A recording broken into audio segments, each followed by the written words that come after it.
Hey guys, welcome back to Free Drop Live. Delighted to be joined by an absolute legend in South African golf terms, in terms of the amateur game, Ivanna Samu. Ivanna, how are you doing? Good, thanks, and yourself. Good, thank you. Obviously, what I missed out on that intro was obviously you've since turned pro and had a pretty good pro career so far as well. But how's the lockdown been treating you? Obviously, it has been quite an up and down time, but how are things going generally? Well, it was really good in the beginning. I was practicing in the back garden with my dad. It was lots of fun and running around with the dogs. The dogs were extremely happy that we were at home all the time, get to play with them. And it was just nice to have some family time, and unfortunately had a bit of a setback, but what doesn't kill you makes you stronger. Yeah, I mean, it was pretty inspirational sort of seeing um, your Instagram post and seeing how positive you were through that whole ordeal. It must have come as quite a shock. Definitely, it happened so quickly. It all happened within a week, basically, or within a week and a half, where I was diagnosed and then I had my operation. But I must say, the only reason why I'm so positive is because I've had such great support from my family, my boyfriend's family. I've had messages daily. I've had my cousin from Cape Town call me every single day, and she would know in my voice if I was feeling sick or was feeling down, and it was just nice to have people to talk to, and it was really good to know that I have people backing me and who still support me no matter what.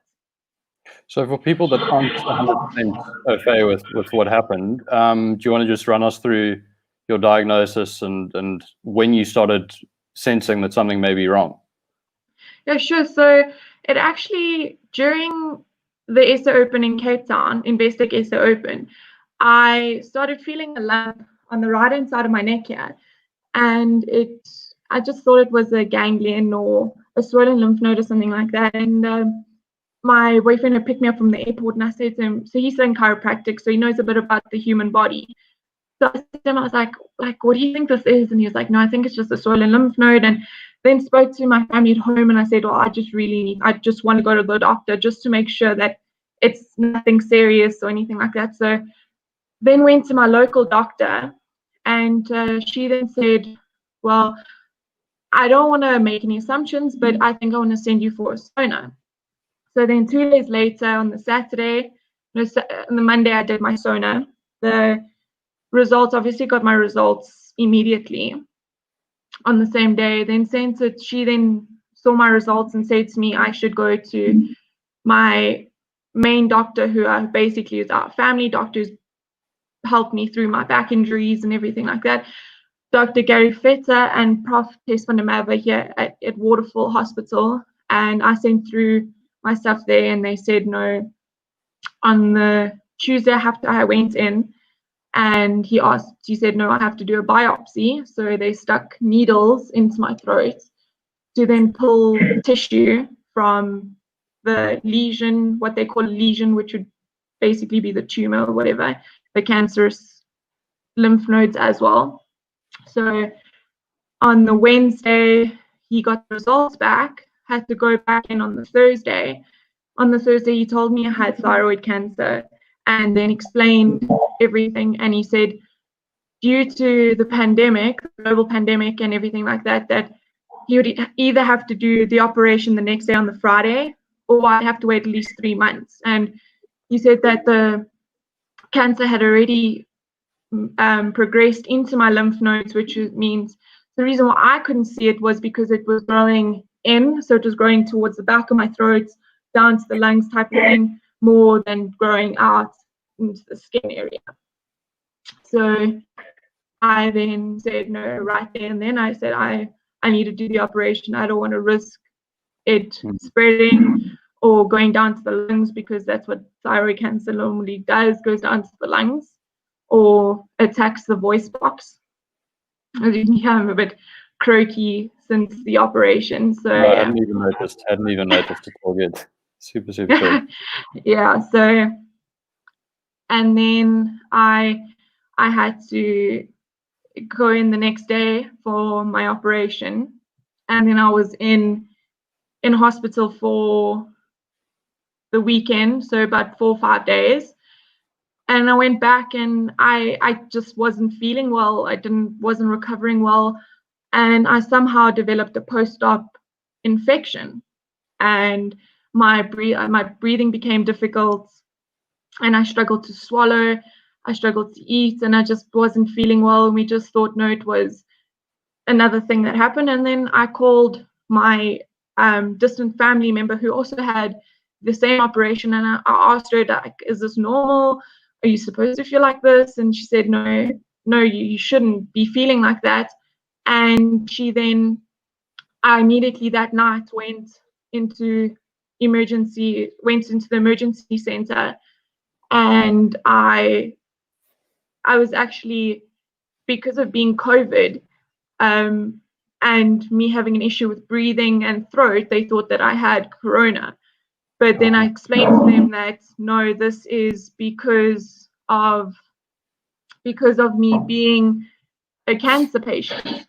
And then I had to be tested, but it was horrible because I had to be in like the area where all the, how can I say, infected patients were, and it was outside, so it was like a tent, and it was like freezing cold, and the cold air would then go into my throat, and it felt like there was ice cubes with knives at the end of it going down my throat. So it was very unpleasant experience. But once I got into hospital, and once I was then obviously tested negative, didn't have corona, put me back into a normal ward, and then had to spend Easter weekend in hospital, which was very emotional and challenging. But today, with the technology and with everything, I was very lucky that a lot of people could video call me, and a lot of people could check up on me, and it was nice to know that I had so many people supporting me still, and I know that I had so many people close to me and that cared for me, and weren't just, there because weren't just my friends because we're friends, or weren't just my friends because we just play golf. I mean, I had a lot of messages from very, very good people, very, how can I say, popular people, and that made me feel very special. Mm.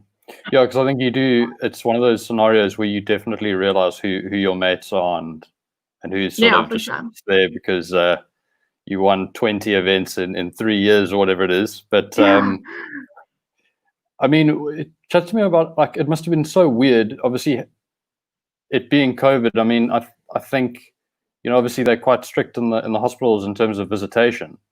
No visitors. I wasn't allowed any visitors, and I wasn't allowed to leave my ward. So after the operation, obviously I'd had to get up and do like exercise and walk around the ward and stuff like that. But I was not allowed to even go outside the ward doors. Jeez. Yeah, and it was been such a lonely experience. Nice. It was very lonely, but it was nice that the nurses at Waterfall,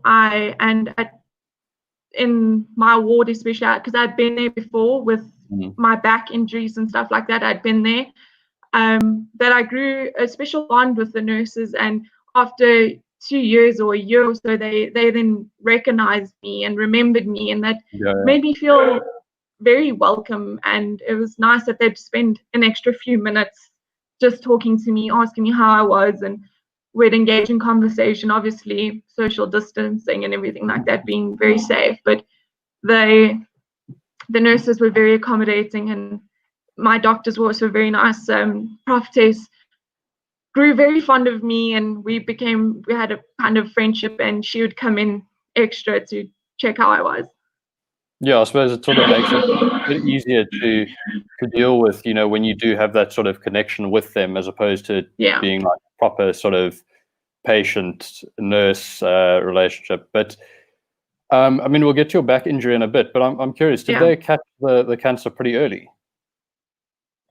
So it was kind of stage 3, so it was kind of far along, but it was early enough that I didn't have to do chemotherapy. I just had to do radiation. which is I'd go into hospital and I'd have a radiation tablet that basically attacks any cancerous cells or anything, but mostly for thyroid. That's basically the trance of the treatment that I had, and I was then in hospital for another week because being radioactive, I couldn't be in contact with people and things like that. So I was obviously, that was very lonely because the nurses couldn't even come in and chat to me. So yeah. And I mean, it must be, I'd imagine, I mean, everyone talks about how debilitating that whole process is. When did you sort of start feeling a bit better, and when would you say you started turning the corner? So after radiation, I had to be in isolation, obviously, because it being COVID and my immune system being low. My uncle was very willingly letting me stay in his apartment that he had, and I'm very thankful for my family, as I say. And they then let me stay here, and I've basically been in isolation since. But with my thyroid being gone, it was a huge adjustment for my body. So I need to be on thyroid tablets for the rest of my life, and they need to regulate my thyroid levels first before my energy levels start regulating. And I must say that it's been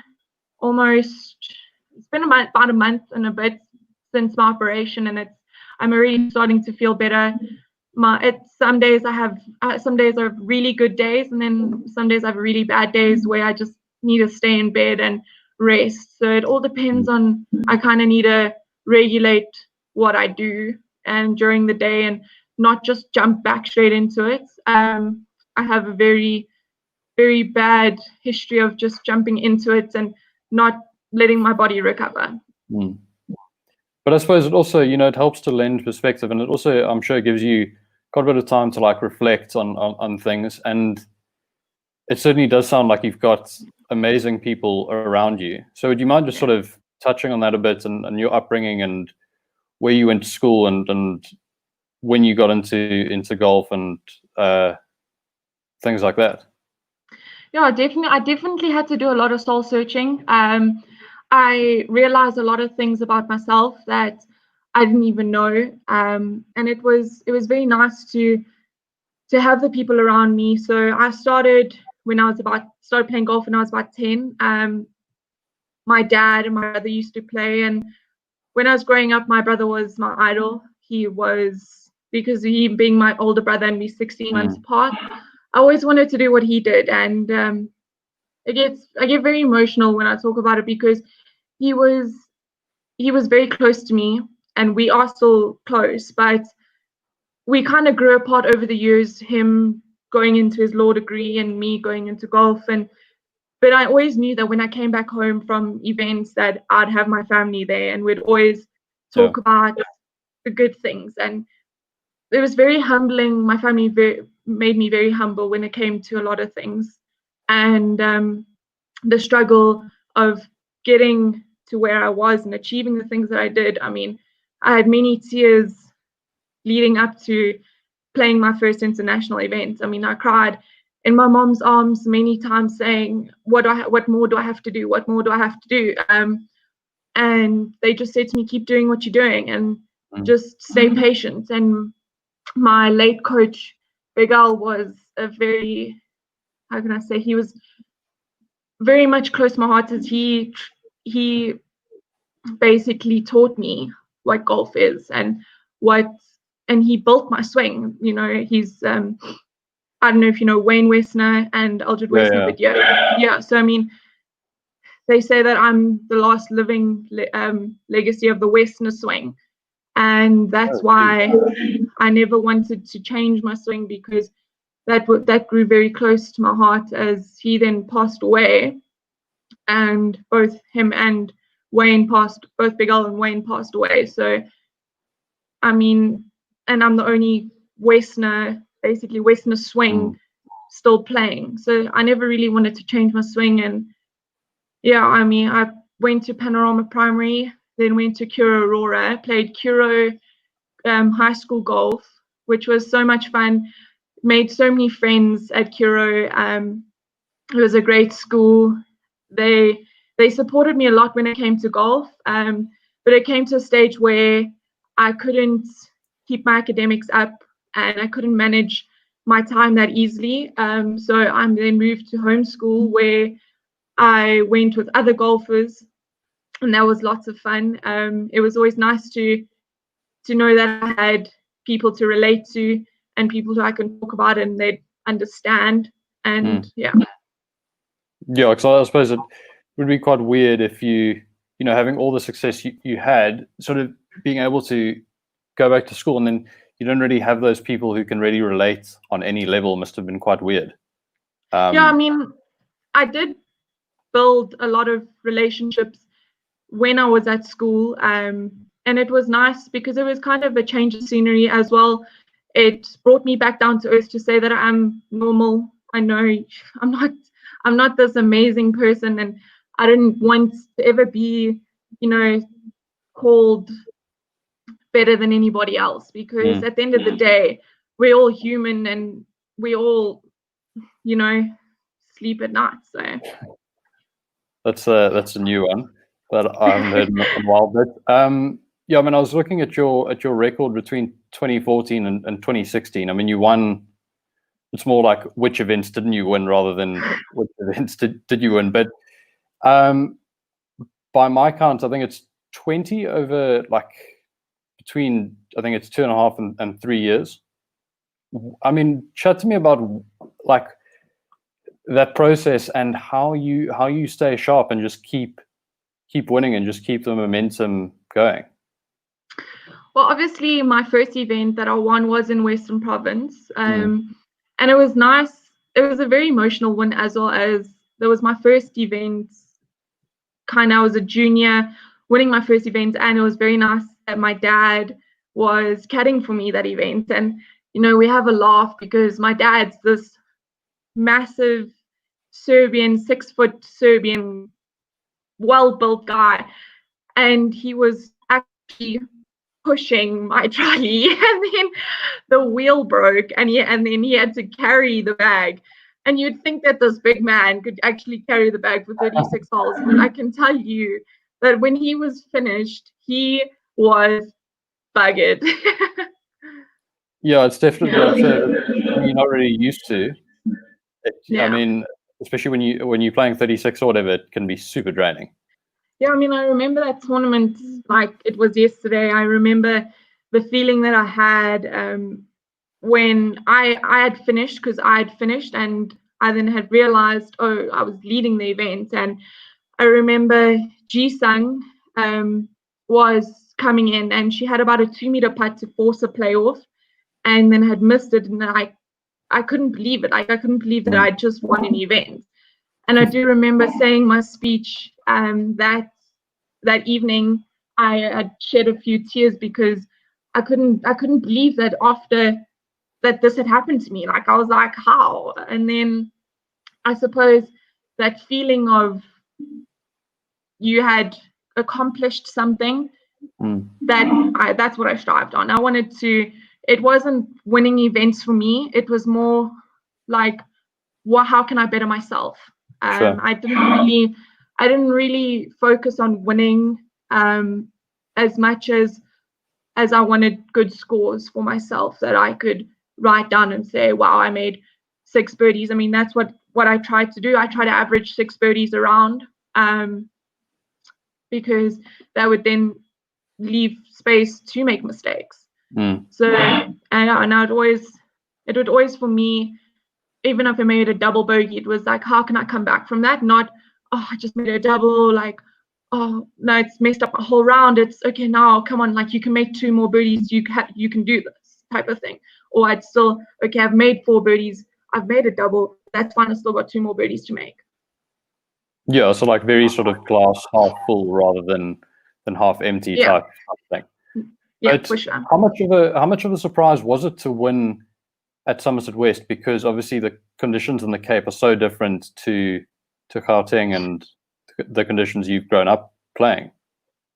Well, I grew up obviously in Johannesburg, but Mm. I remember every December we used to go to Langebaan, visit my family in Cape Town, and then I'd still do some practice there, and that was I would say very lucky for me that I'd have a home to go to in Cape Town, and I'd then be able to practice there, where that gave me a sense or chance to practice in different conditions and play in different conditions. Yeah, and then I suppose it does make it a bit easier if you are exposed to that Yeah. rather than sort of like a week or two every year. It must be Yeah. that must be quite tricky. Yeah. But So it's no, definitely sorry. difficult.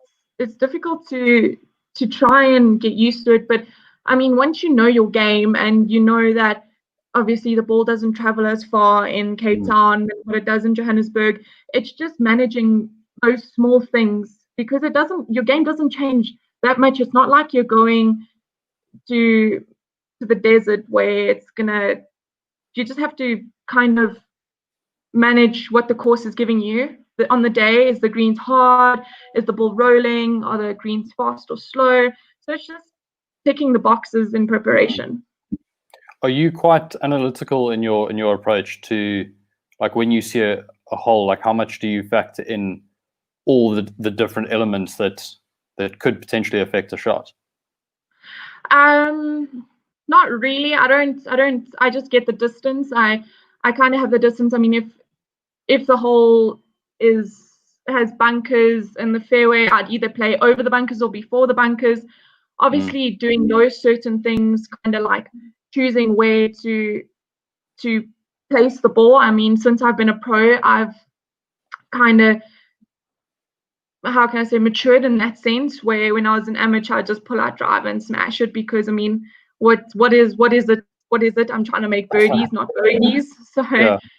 but I mean, now that I'm a pro, I've kind of matured in that sense, where you need to the course layout is set out, and where you need to do preparation and where to land the ball. Try to find the biggest area on the fairway to put your ball the most safest place. I must say that I've kind of pulled back a bit in aggressiveness compared to when I was an amateur. I'm not as aggressive when it comes to going for par fives with water around the green and bunkers and everything like that, because you're not just playing for a trophy, you're not playing for money too, you're playing for your livelihood. You got to be a little bit smart about that too. And then I must say that I've also changed my golf a lot obviously because of my back injury.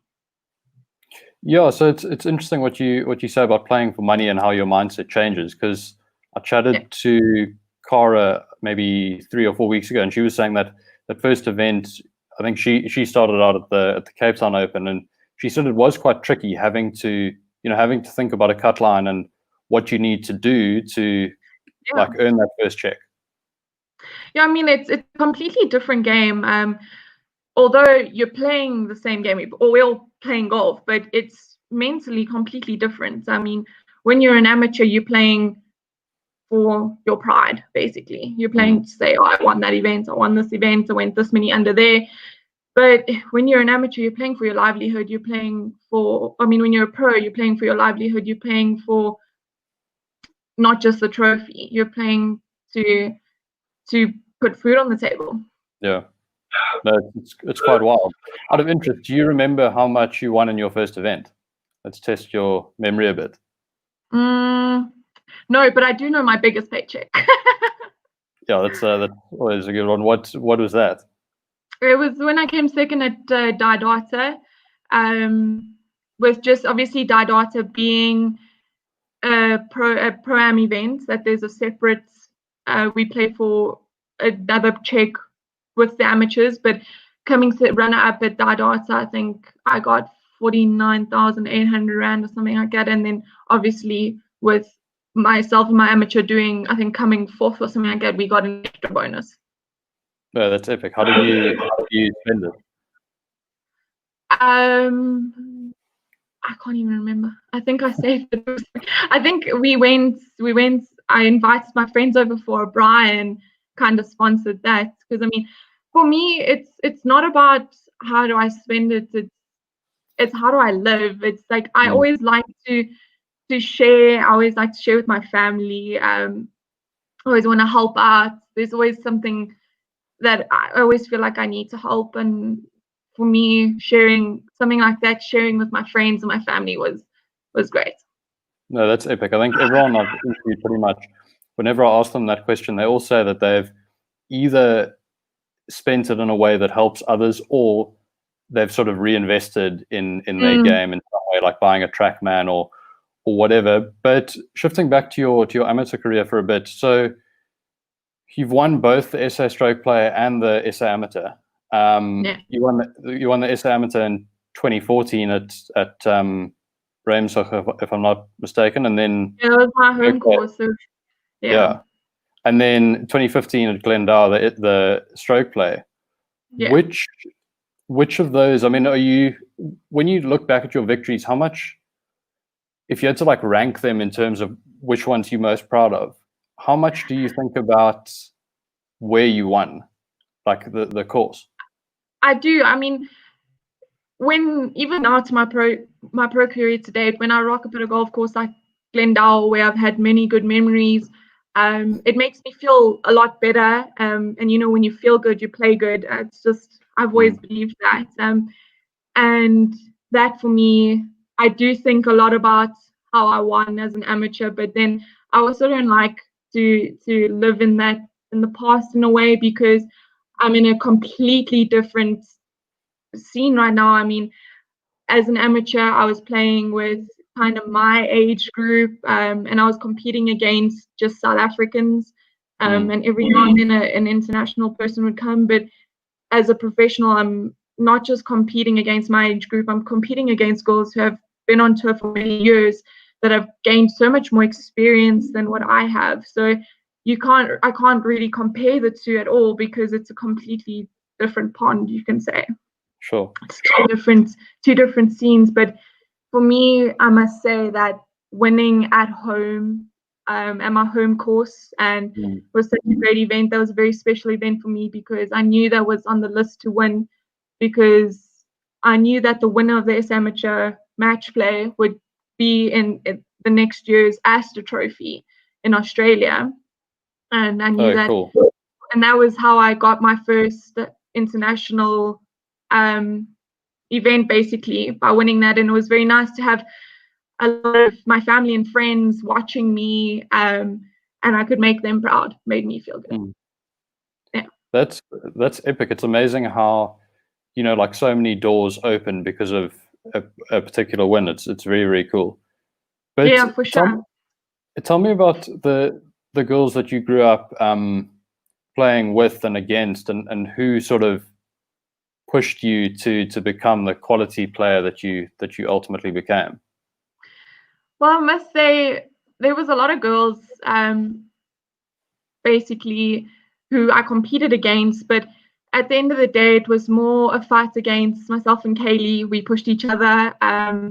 It was lots of fun. I mean, of course, we were friends, and we would have braais, and our families would meet up and be friends. But on course, we were kind of enemies, but we would push each other to make ourselves better. And I must say that Golf RSA with the elite squad, and kind of getting together with all the girls together for a week or a weekend or so, made me realize that there is people that are really good out there, and you need to push yourself to win. Yeah, and I mean, sort of chatting about how you and Kaylee have competed against each other. You've also played with each other. You played in the World Amateur Team Championship in 2016 in Mexico. Yeah. What was that? I mean, what are your fondest memories of that event? Obviously, you, if I'm not mistaken, you finished as the low South African. I think you were 27th, tied 27th. What are your biggest takeaways from that week? Well, Mr. Kaylee and I were very blessed to have the opportunity to travel, and we can only thank Golf RSA for that, to give us the international experience. I mean, Kaylee and I traveled quite often together. We traveled to multiple countries together, and we played in the team championship in Japan as well with the World Juniors. That was a lot of fun because the boys and the girls played at the same time, and they also grew quite a lot of friendships, international friendships, as well as local with the boys, and getting to know their side of things as well. But touching on Mexico, having Val not just as a coach, but as a friend, and more importantly as a mentor. She was a great mentor for us during that week. She would help us on and off course, mentally, emotionally, and technically. She was a great mentor.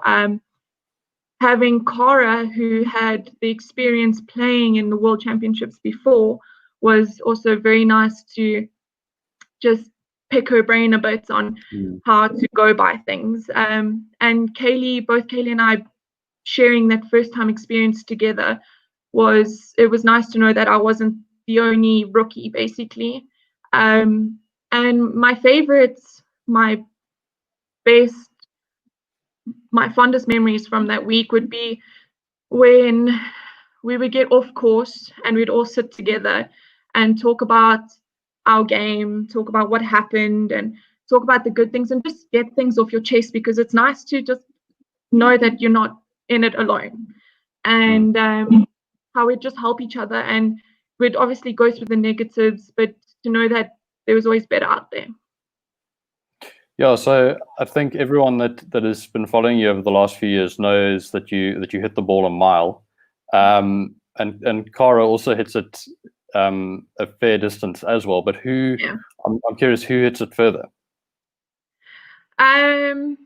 Well, I haven't played with Cara recently, but I knew that in my amateur days, it was between myself and Kaylee. We were very much touch and go, one or the other all the time. Obviously, due to my back injury, I don't hit it as far anymore. Yeah, I mean, we'll get to that in a bit, but what are your, sort of looking back at your amateur career, what are your fondest memories overall, and which victories are you, I mean, there are plenty to choose from, but which are you most proud of? For me, as an amateur, it was the feeling of more when the events came up, I could see my friends from like other provinces that I wouldn't see. So it was like my friends from Durban or my friends from Cape Town, we'd all meet up, and it was nice to see them. And I'm very much a friendly person, so I'd make friends all the time. My best victory had to be as amateur stroke play. I was leading after all the days, and I got to the final 9, and then I had kind of choked, as one would say. And I think I was leading by 6 shots, and then I parred the 10th hole at Glendower, parred the 10th. I went double 11, double 12, and because on the par 5 I wanted to be big shot, went for the green and hit in the water, made double there. And I found myself now on the 14th hole, tied for the lead with Cara Gole. And applause to her. She was playing such stable golf, and I mean, I was just going like a roller coaster. And then I got onto the 14th tee and said to myself, what are you doing? Like, what are you doing? Just throwing this away now? And I had a kind of inside chat with myself, and I said, stick to the process. See the target, feel the target, strike the ball. And that's what I did. I just kept my head down, striking the ball, and made 3 birdies coming in and 1 by 3. And that final putt on 18 was great, but that was also very, very emotional. But my biggest win for me had to be the SA girls at Orkney. I'd lost in a playoff the year before to Cara Gole. She won that year. I was in a 3-way playoff with Chisa, Cara, and myself. And I remember Cara had sunk a I think 7-meter putt from just off the green to win the event, and that was like I had to say to myself that it's the worst feeling in the world to lose in a playoff. Everybody's watching, and so the next year I had gotten into a playoff again against Danielle de Toy, and we were going down the fourth playoff hole. On the third playoff hole, she had missed a meter putt to win, and I still don't know to this day how that happened, because her putting was brilliant all week, and I suppose it was just meant to be. And then I went down the 17th hole again for the second time, which was a par 5. I'd hit the green in 2, and gave me a good advantage, and had my mom there. She traveled a lot with me, and I had a lot of friends and family that came over, because we had friends or family that stayed nearby. And winning that event, I cried, because it was very, very emotional for me, because that was basically the thing that I wanted to win, or the event that I actually wanted to win badly, to go to the Duke of York. Yeah, and obviously we'll get to your success there as well. But what I'm curious, like when you come down the stretch and it's like super close between you and your playing partners, how much talking is going on, if at all? Yeah, so just me being, I'm very friendly. I like to talk to people. I like to make conversation. But there was one thing that my mom, not knowing much about golf, but she taught me something called the Samu corner. We call it the Samu corner, where those last 4 holes, you give it your all. You go all out, and that for me changed my career in many events. I mean, Kaylee, I remember the one event, Kaylee was winning by like 6 shots or something. She was walking that event. And then I said to her, I was like, okay, it's like good week this week. You played well. And she says, no, it's not over yet. You in these last 4 holes, I never know. And I said, Kaylee, you got this, don't worry. So, I mean, it was just much, we supported each other, and we were always happy for one another when the other won. Yeah, but I suppose you could also, say, you've got this, in a way that it makes her think about it a bit more. Yeah. No, we weren't that sly. And you've obviously also you competed in a few pro events as an amateur as well. And I mean, you had a top 10 at the SO Open. You had a tied 7th the one year. And what would you say is the biggest difference you noticed between sort of high level amateur golf and the pro game? I suppose for me, the biggest difference, personally talking, was that you find yourself making what they call rookie mistakes. You find yourself making mistakes that cost you at the end of the day, that cost you places, and that then cost you money. And when it costs you places, it costs you points. And for me, as an amateur growing up, there was a handful of girls that you knew were fighting for the top. You knew that they're fighting for that event. But now, through my pro career today, there's not just a handful, but there's 10 handfuls of girls that could win. So it's anybody at the day could win. But when, as an amateur growing up, I always knew, or not, you always knew that you had your younger girls who were gaining experience. So I can say I'm one of the younger girls gaining experience in the pro career. Yeah, and you said earlier you played in the Duke of York event, and yeah, if I'm not mistaken, you actually received, or you were handed your medal by Prince Andrew, if I'm not mistaken. Are you a big sort of like royal family like junkie? Are you into that sort of stuff, or were you not really too fazed? Not really, but I must say it was a great experience to be handed a medal by the prince. That for me was one to go down on the books.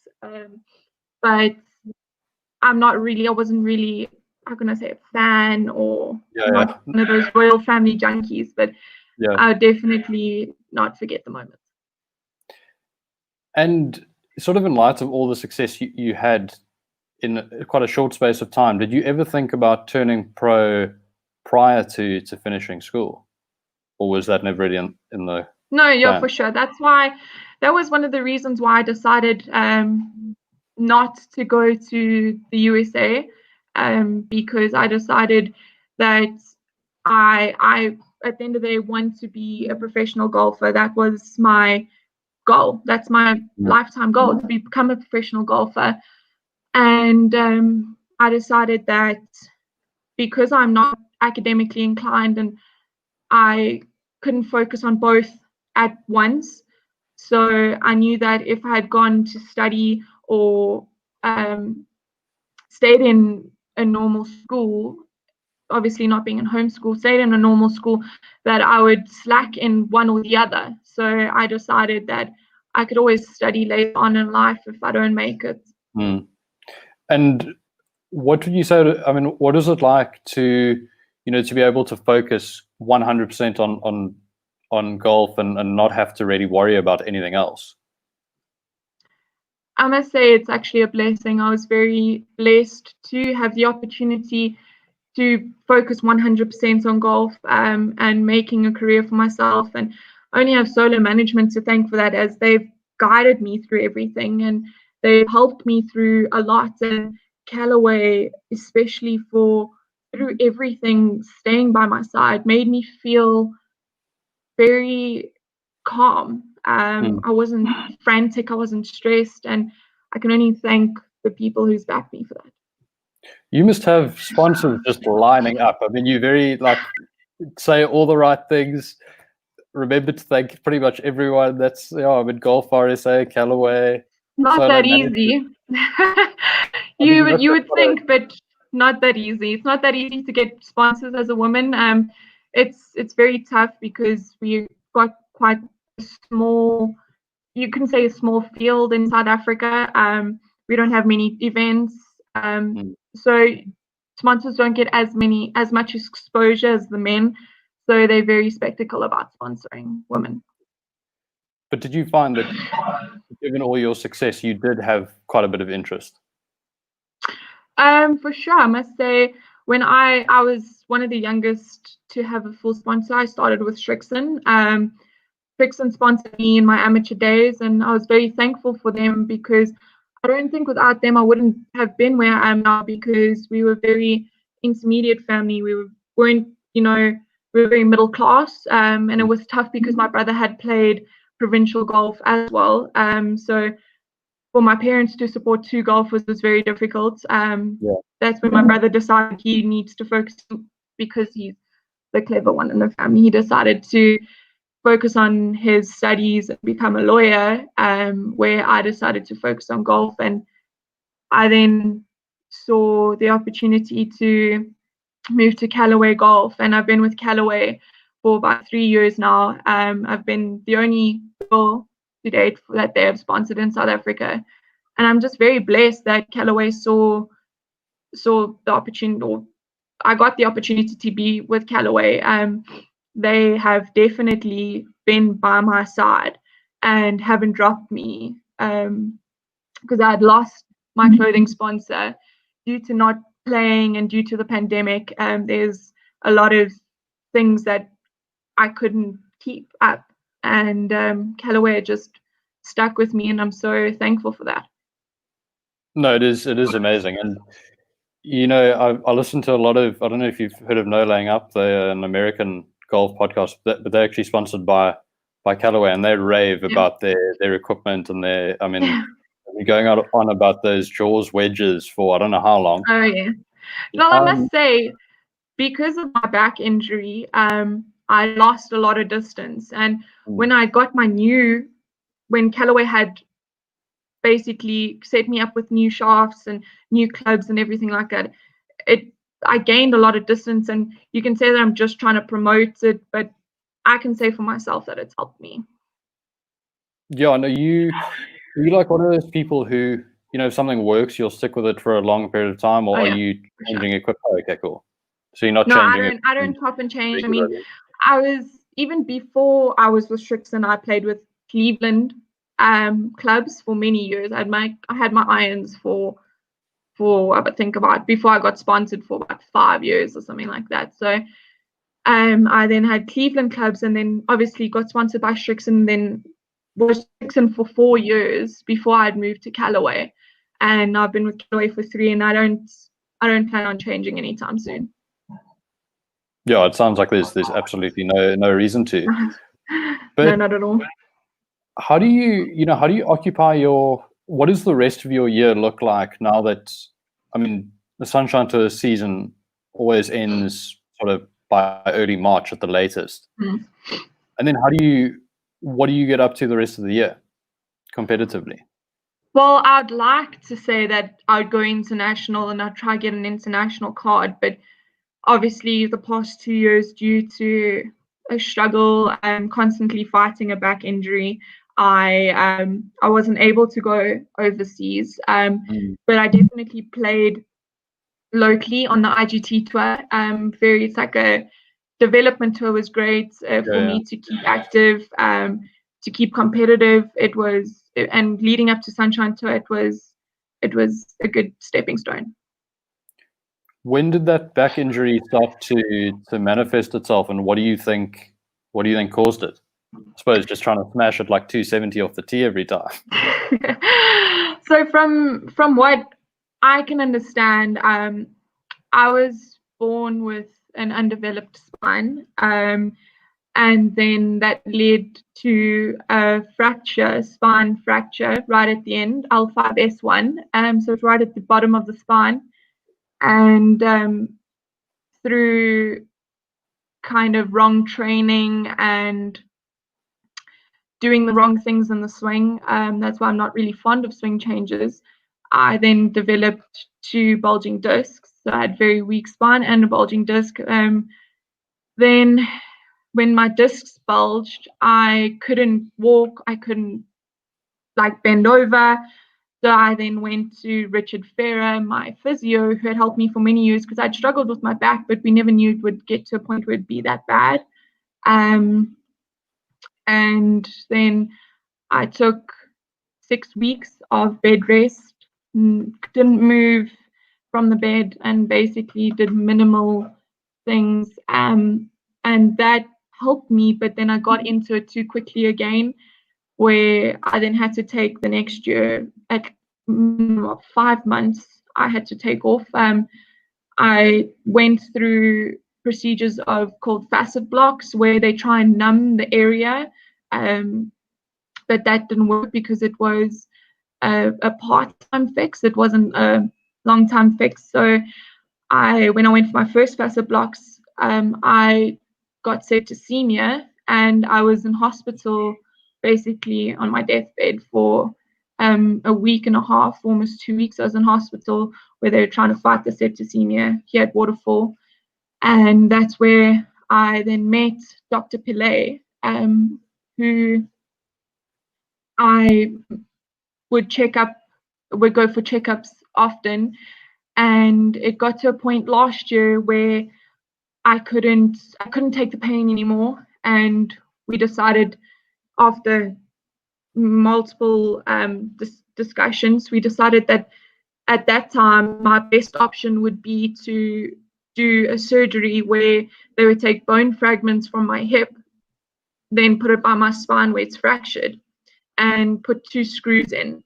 But then a year later they would have to take those screws out, because obviously the screws were there just to keep my spine in place and basically get the growth right. Then 3 days before my operation, my doctor called me, and he said, because I was waiting for my authorization number from the medical aid, because he hadn't put it through yet, because he said that he had many sleepless nights from this, and he didn't want to do the operation because he felt that there was something better out there, being so young and active, you can say, that he then felt that I needed to do. He then took me to Dr. Fussler in Pretoria, where Roddy Barker and myself, Roddy from Solar Management, came with. Obviously, him being my manager was by my side in making this kind of decision, and I just felt that extra years would make me feel better. That when myself, my dad, and Roddy, we all went to go and meet Dr. Forstler with Dr. Pillay. And he then told us about, Dr. Forstler told us something about stem cell therapy.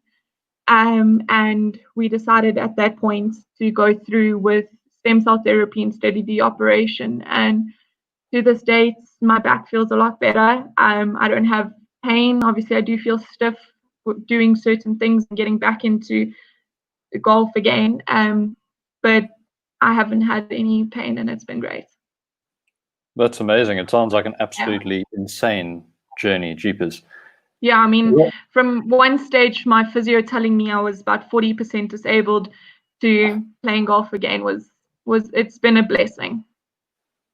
And I suppose it also lends perspective. Like when you have a good week or whatever, you must certainly be a lot more grateful for it than if you hadn't gone through what you've been through. But I mean, the journey that I've been through has changed my perspective in golf and in life completely. You can't take anything for granted, and you need to just be thankful for everything that you have. That's super cool. I could not agree more. But sort of shifting back to the golf, just briefly. So you've had a couple of, I think you've had 3 runners up. What do you think? I know in 2017 when you first came out on tour, you said in an interview that you needed to work on your chipping, and probably needed to take a bit off the driver. But how has your game progressed over the past sort of 3.5 years? Sort of obviously the injuries haven't helped, but just tell me about how that progression has taken place. I must say, playing alongside really good people such as Nicole Garcia, Stacey, Leanne Pace, and Elise, I got to learn a bit about their game, and I kind of had to open my eyes that, I'm not what is for me is the right way. I had to open my eyes a bit on change and trying to work through things and do things differently.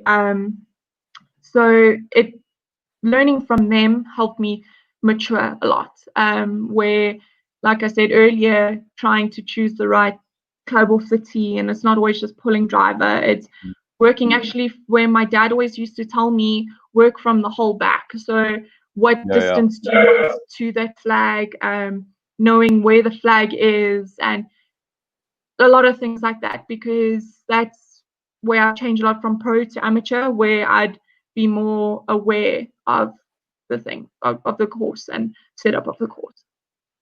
And how much do you lean on sort of older players when you're playing a course or an event for the first time, especially I suppose in your rookie year? How much did you lean on people like Leanne and Stacey?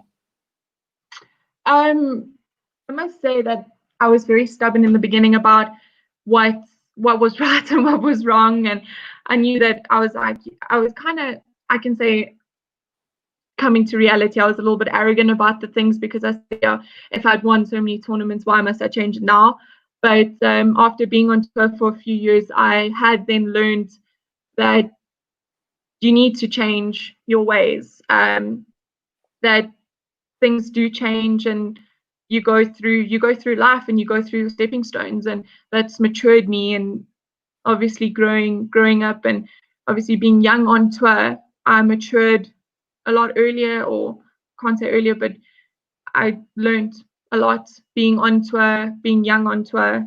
So yeah, hopefully that will help me in the future. Do you think it's weird how, I mean, when you look at the ladies' game compared to the men, I mean, you've got someone like Nelly Korda who's like second in the world at like 20 or 21 or whatever. It's weird how everything seems to be so much more accelerated in the ladies' game for whatever reason. Yeah, I mean, over the past few years, women's golf has excelled and definitely put their foot on the accelerator, and it's actually amazing because it makes us want to work harder. And I must give applause to the Sunshine Ladies Tour in South Africa. From almost 4 years ago not having a tour to now this year being co-sanctioned with or tri-sanctioned or co-sanctioned with the European tour again after I remember my first time playing on the Sunshine Tour was at the S Open and was co-sanctioned, and then the next year losing the sponsors or the co-sanctioned sponsorships and everything from not having a tour to again building up everything. And it can only give credit to our girls, our older girls, I can't say older girls, but our girls that have been on the tour, supporting the tour no matter what. And that's giving our younger girls or my generation a stepping stone to like, for instance, Cara, who's come back from the States, not being able to go back to the States, or giving her a stepping stone to get back into America and kind of get into professional golf. Sure. How do you? So we've sort of, I think I mentioned earlier, or asked you earlier in the interview, how you occupy the rest of your year. But what are your goals going forward? In the sort of, I don't know if you can say the months, because we're going to be struggling with COVID for a while. But what are your goals going forward? Well, my plan was to go overseas. So through Solar Management, we got the opportunity to go to Japan and play on the JLPGA Tour, which is a feeding tour to the LPGA. And that for me was kind of the next step. Obviously, due to the global pandemic or the coronavirus, plans change. And that's something that I'd learned, that you just got to take it one step at a time. And I can't plan too far ahead because you never know what's going to happen. Yeah, definitely. It's very weird. I mean, literally every pro that I've interviewed had plans for the year, and they've just been either thrown out the window entirely or put on hold for the next few months at least. Yeah, but for sure. Just a couple of quick fire questions. You've been super gracious with your time. Just a couple of quick fire questions, and then we'll let you get on with your day. If you could pick one Sunshine Tour event to have be your first win, either because you quite like the course or the event in general, which would it be?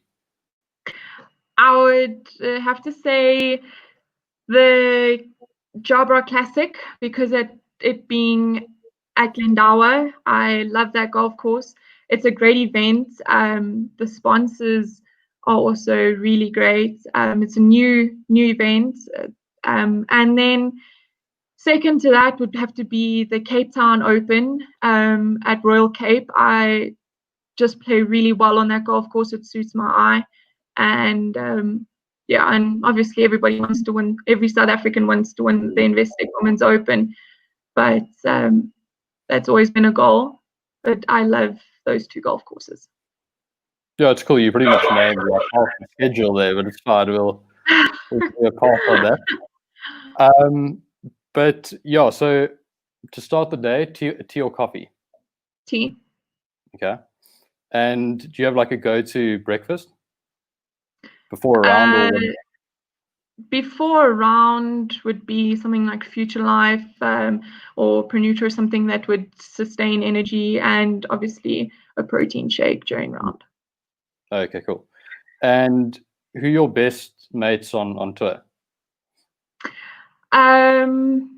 Tough one because I'm friends with a lot of people, but I must say Cassandra Hall, Tara Grebenoot, and Kelsey Nicholas. Okay, cool. Yeah. And your favorite tour stop? Has to be Dardata. Lots of fun.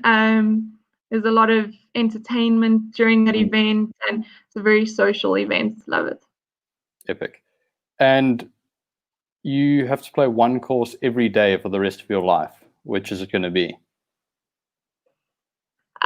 Between I can't name one because there's so many amazing golf courses in South Africa, but it has to be between Glendower and Outeniqua Fan Court.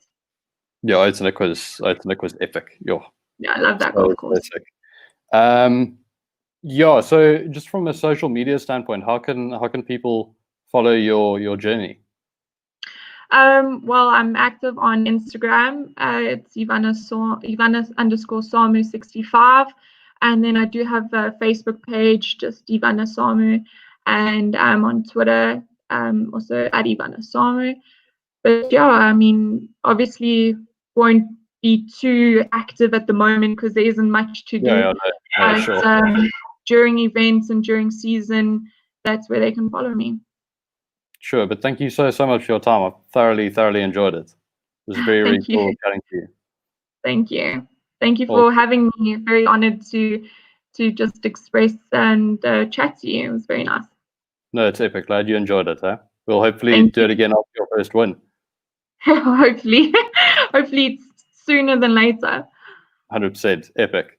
We'll chat soon though. Okay, bye.